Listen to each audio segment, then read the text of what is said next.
many of us know all about the DoD 3000.05 and the whole interagency efforts and all that. So I thought I would focus my discussion on this issue of the private sector and ways and means by which the military can leverage the private sector essentially for development, which is really what it's all about, because if you can get the economic development happening, obviously at the community and grassroots level, which is a lot what the PRTs are trying to do, then you can begin to stabilize the situation. And there is, after all, a codependent relationship between stabilization and security. One does, after all, beget the other. I've heard the mantra that, well, you can't have any development without any security, and there's a lot of truth to that. But after a certain point, you can't have any security without any development either. So you've got to have that.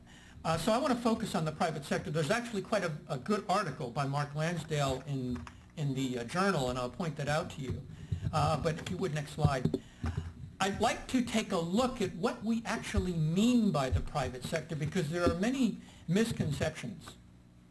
For many of us, the private sector, we talk about private security companies, which is what Mark's article talks about a lot.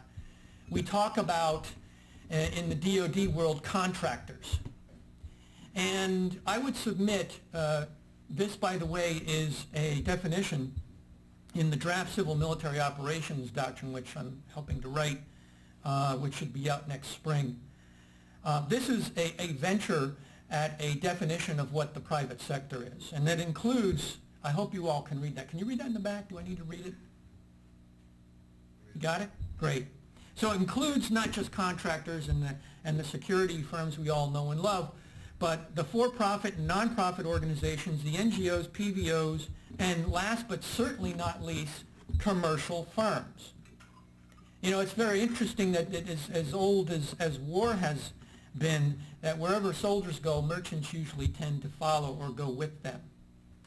And yet we have not perfected a methodology by which to leverage that relationship, particularly in these crisis situations. We tend to do that very well in things like Germany over the last 60 years, where we had 15 to 20 million Americans rotate in and out of Germany, and you can almost classify that as a long-term occupation. But it introduced and enhanced the economic relationship between those two countries. We've yet to really do that in any sort of meaningful and deliberate sense. Next slide. But in today's environment, as General Corelli points out here very, very clearly in a recent article in Military Review, that it's essential to the security operation to introduce economic and market forces to stabilize the country or area that is at stake. So with that, I hope you can all read that in the back too. I won't quote that. Can you all read that? Okay, great. This one I might have to go over a little bit. Next slide. So let's look at the points of intersection with respect to development assistance. And I think it's important to point out that the development assistance industry, how many of you are in that business? Development assist, there we go, creative associates. That is the fastest growing market. It's not the Blackwaters of the world, it's the creatives and many of the other organizations that work very closely, in fact, with USAID in their initiative between the government and the private sector. And USAID has pointed out that 44% of resource flows to the developing world in 2005, so that's a couple of years ago, were in private sector capital flows. We have largely not tapped the power of the private sector. Now that we all have some sort of an understanding of what we really mean by the private sector, it's not K Street, it's Wall Street. And that all of the agencies in various ways are connected up with the private industry, to include, of course, USAID, Department of State, and DOD among 34 U.S. government agencies and organizations. And DOD, in fact, has the largest and deepest relationship, which I think we can all very easily understand why. But they have direct or indirect relationships with all of the major and many of the foreign firms as we begin to outsource overseas. But development assistance is really about program design and implementation, governance, public sector capacity building, and of course land management, which again is very, very often overlooked. For those of us in our business, it's not. So the points of intersection are information sharing, as Al's brought out, planning, risk management, vulnerability assessments, opportunity generation and exploitation, and of course contingency and crisis action. What really counts, and what we're learning from the PRT experience and from simply the experience of hundreds of civil affairs teams in Afghanistan and Iraq and many other places, is that it's about the bottom-up approach that's more effective in many ways than the top-down approach. In a crisis world and development economics, the trickle-down theory is a little bit short. But it's this relationship in this operational and strategic environment that we find ourselves in that we call asymmetric in the military world. It's not just the strategic corporal that has become important, it's microfinancing. And it's building these capacities more from the ground up than the top down. And the capabilities, the points of intersection that really need to be explored are at that tactical and particularly the operational level. Next slide. Again, there are, I would classify the ways and means by which the military or the defense community has to leverage these market forces can be sort of categorized as direct and indirect.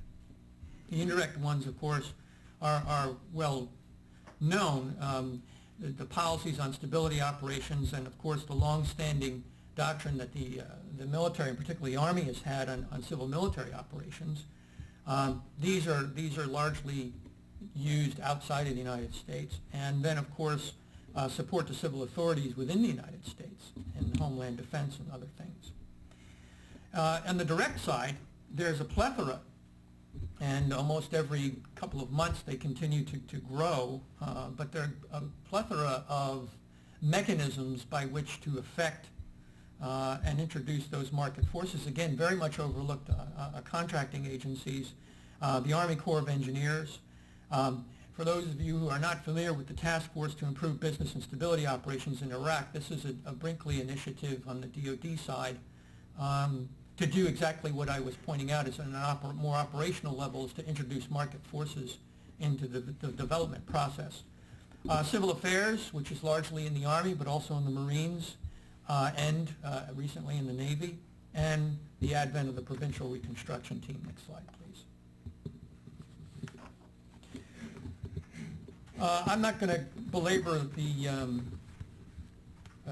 points about those things. What I thought I would do is just for a moment, if for those of us who have been in this business in civil military operations and civil affairs, we understand that it's really all about the relationship that you establish. And as Al pointed out, that relationship needs to be largely cast as the military as an enabler to this process, and the civilian agencies and civilian capacities as really the change agents. Now, there can be a little bit of overlap or underlap in each of those areas, but by and large, that is what the relationship is, or at least should be. And I think an interesting way of looking at this, too, is not the more traditional sense, but going back to David Ricardo, the law of comparative advantages. What is it that the military community does well, the DoD world does well, and what is it that the private sector, the civilian world does well? And when you take a look at those things, you can see that this is actually a fairly complementary relationship. There are many things that the military does well that, particularly in the early stages of a crisis, are very helpful. So it's quite natural to find them, if you will, in charge at the beginning. But they need to conduct their operations and plan their operations with a view of that essential transition to the civilian components. And as we've pointed out in many after-action reviews, your Phase 4 planning doesn't start at Phase 3. It starts at Phase 0. And in fact, if you're doing Phase 0 well enough, you don't have to get to Phase 4.